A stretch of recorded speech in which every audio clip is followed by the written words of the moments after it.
చాలా ఏండ్ల తర్వాత ముస్లింలలో అంటే ప్రత్యేకంగా కాంగ్రెస్ కార్యకర్తలలో నేను ఒక 40 ఏళ్ల నుంచి కార్యకర్తగా నేను ఉంటున్నాను.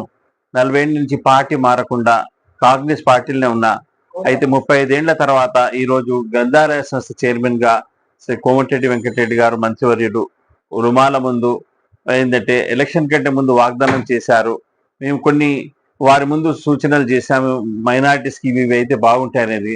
అందులో భాగంగానే ఈ ఒక గ్రంథాలయ సంస్థ చైర్మన్ ఇవ్వడము నిజంగా వారికి మేము ముస్లిమ్స్ అందరూ ఈ రోజు అందరు హర్షం వ్యక్తం చేశారు. జమీతుల్మా ప్రెసిడెంట్ గారు మౌలానా ఎహ్సానుద్దీన్ గారు, ముఫ్తీ సిద్దిక్ గారు, అక్బర్ ఖాన్ గారు అందరు కూడా చాలా సంతోషంగా వారికి కృతజ్ఞతలు తెలిపారు. చాలా సంతోషంగా ఉంది. కార్యకర్తలందరికీ కూడా ఒక నమ్మకం ఏర్పడుతుంది. కాంగ్రెస్ పార్టీలో ఇవాళ కాకుండా రేపు తప్పకుండా మనకు న్యాయం జరుగుతుంది అనేది ఒకటి ఉంటుంది.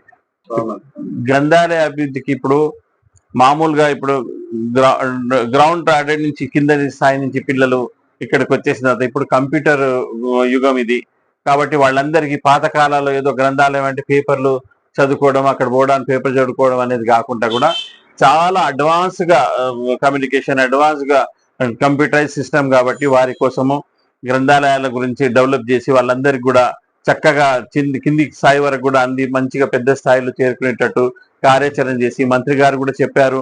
మేము ఈ గ్రంథాలయ డెవలప్మెంట్ కోసము ఫండ్ కూడా వారు కేటాయించి కొత్త బిల్డింగ్ కట్టి చాలా చక్కగా అన్ని కంప్యూటర్స్ వారు సొంత డబ్బులతోటి కంప్యూటర్స్ కూడా కేటాయించడం జరిగింది. ప్రభుత్వ పరంగా కూడా వారు డెవలప్ చేస్తారని చెప్పేసి తప్పకుండా మేము వారి సూచనలతోటి డెఫినెట్ గా డెవలప్ చేస్తామనేది మాకు నమ్మకం.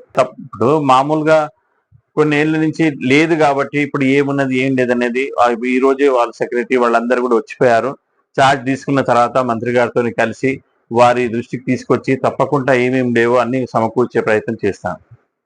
స్థానిక సంస్థ ఎన్నికల్లో అంటే మాకు మన అబ్దుల్ కలాం ఆజాద్ గారు కాంగ్రెస్ పార్టీ అధ్యక్షులుండే.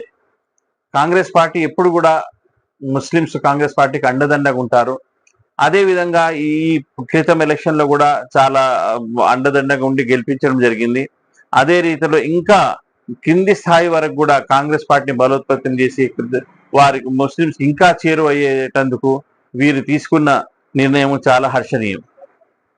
సీఎం గారికి మంత్రి గారికి కృతజ్ఞతలు ఏ విధంగా తెలుపు? చక్కగా ఇది మనం అంటే ప్రతి జిల్లాలలో ఎక్కడెక్కడ ఇప్పుడు మామూలుగా మాక్సిమం డిస్ట్రిక్ట్స్ లలో గ్రంథాలయాలు కానీ నామినేటెడ్ పోస్టులలో ముస్లింస్ గెలవలేరు అంటే కాంటెస్ట్ చేసి గెలిచే పరిస్థితి లేదు కాబట్టి వారు నామినేటెడ్ పోస్టులలో మైనార్టీస్ కి ఇవ్వడము హర్షదాయకం. సీఎం గారికి కృతజ్ఞతలు చెప్తున్నాను.